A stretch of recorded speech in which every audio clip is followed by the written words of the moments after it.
नमस्कार.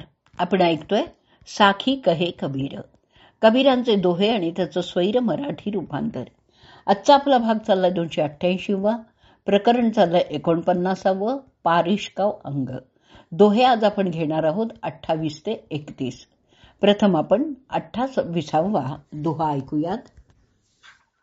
अंधे अवघट जात है, चारों लोचन नाही, संत उपकारी ना मिला, छोड़े बस्ती माही. अंधे अवघट जात है, चारों लोचन नाही, संत उपकारी ना मिला, छोड़े बस्ती माही. दोह्याचा अर्थ ऐकूयात. आंधळे लोक उलट दिशेने चालत असतात, कारण त्यांना चारही दिशांकडलं काही दिसत नाही आणि जो वसतीत आणून सोडेल असा संतही मिळाला नाही. अंधे अवघट जात है ही हिंदी अशी साहित्यातील प्रचलित म्हण आहे. भक्ती साहित्यात आध्यात्मिक दृष्टी नसलेल्या मनुष्याकरता ही म्हण वापरली जाते. योग्य मार्ग दाखवणारा कोणी मार्गदर्शक भेटला नाही तर अंध मनुष्य नेहमीच अयोग्य दिशेनेच जातो. त्याप्रमाणे अज्ञ मनुष्य ज्याला खरा परमात्मप्राप्तीचा मार्ग नाही, तो आंधळ्याप्रमाणे भक्तीच्या नावाखाली काहीही गोष्टी आचरत असतो. त्याला जर संत भेटले तर तो योग्य मार्गाने चालू शकला असता, परंतु समाजात असे ज्ञानी लोकही नाहीत की जे त्याला उचित मार्गावर आणून सोडतील. आता आपण या दोह्यावरची मराठी साखी ऐकणार आहोत. अंध जाई उलट दिशेने, चारी दिशा अंधा, नाही दिसे उपकारी संत त्या, घेऊन जाईल पार. अंध जाई उलट दिशेने, चारी दिशा अंधा, नाही दिसे उपकारी संत त्या, घेऊन जाईल पार. पुढचा 29वा दोहा ऐकूयात. रंक कनक चुनौता फिरे, वस्तु आए हा, ताका मरमन जानिया, ले देखाया हार. रंक कनक चुनौता फिरे, वस्तु आए हा, ताका मरमन जानिया, ले देखाया हार. दोह्याचा अर्थ ऐकूयात. एक दरिद्री मनुष्य सोन्याच्या शोधात फिरत होता. तेव्हा त्याला एक मौल्यवान सोन्याचा खडा मिळाला, परंतु पारख नसल्यामुळे तो ती वस्तू बाजारात घेऊन गेला. सोन्याची पारख करता यायला पाहिजेच. चकाकतं ते सगळं सोनं असत नाही. अहो, पितळेचं भांड सुद्धा चिंच लावून घासलं ना की सोन्यासारखं चकचकीत होतं, पण ती चकाकी काही काळापुरतीच असते, पुन्हा त्यावर काळिमा धरला जातो. तसंच एखाद्याला चकचकीत एखादा सोन्याचा खडा मिळाला, पण त्याचं मूल्य त्याला कळलं नाही तर तो सोन्याचा खडा कवडी मोलाने बाजारात विकून टाकेल. तसंच मनुष्य सुद्धा विषयभोग मिळवण्यासाठी जीवाचं रान करत असतो. कदाचित परमेश्वर त्याला भेटला तरी त्याला ओळखता येत नाही. गीतेत भगवंतही सांगतात, मूढोयम नाभिजानाती लोको मामजम व्ययम. अज आणि अव्यय अशा परमात्म्याला अज्ञ लोक जाणत नाहीत. आणि म्हणून तर भगवान श्रीकृष्ण जरी मानव देह धारण करून आले होते तरीही हा परमात्मा आहे असं त्यांना कोणी ओळखूच शकलं नाही, कारण मायेमुळे त्यांचं ज्ञान नष्ट झालेलं होतं. आता आपण याच दोह्यावरची मराठी साखी ऐकूयात. शोधत होता सोने तेव्हा हिराला हाती, पारख नाही रंकासी त्या देई दुसऱ्या हाती.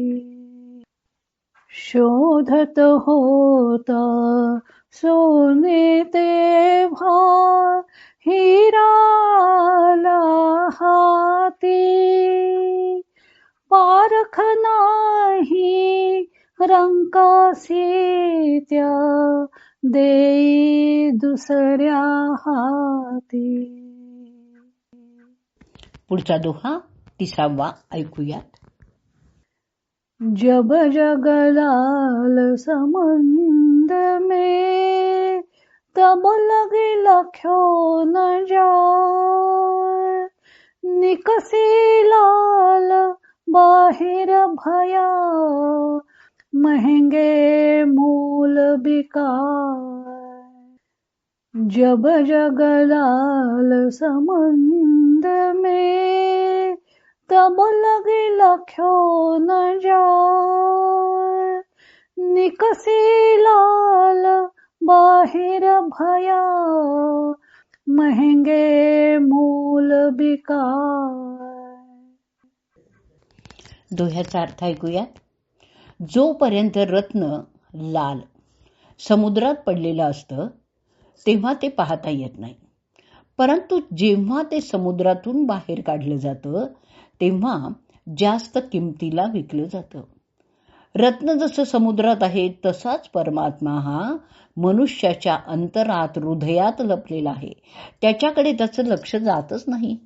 मनुष्य आपलं अनमोल जीवन विषय प्राप्तीसाठी फुकट घालवत असतो. आत लपून असलेला खरा आनंद त्याला प्राप्त करताच येत नाही. पण जेव्हा अंतरातील परमात्म्याला लक्ष बनवून तो साधना करतो तेव्हा त्याला त्याची प्राप्ती होते आणि त्याचं मूल्य तेव्हा त्याला कळतं. आता आपण याच दोह्यावरची मराठी साखी ऐकणार आहोत. रत्न जोवरी असे सागरी, नाही लक्षिले जात, समुद्राटे दिसता विकले, जाई बाजारात. रत्न जोवरी असे सागरी, नाही लक्षिले जात, समुद्राटे दिसता विकले, जाई बाजारात. पुढचा दोहा 31वा ऐकूयात. साधु परखिए शब्द में, रहनी तैसी भास, नाना विधि के पुहुप है, फुले तासी बास. साधु परखिए शब्द में, रहनी तैसी भास, नाना विधि के पुहुप है, फुले तासी बास. दोह्याचा अर्थ ऐकूयात.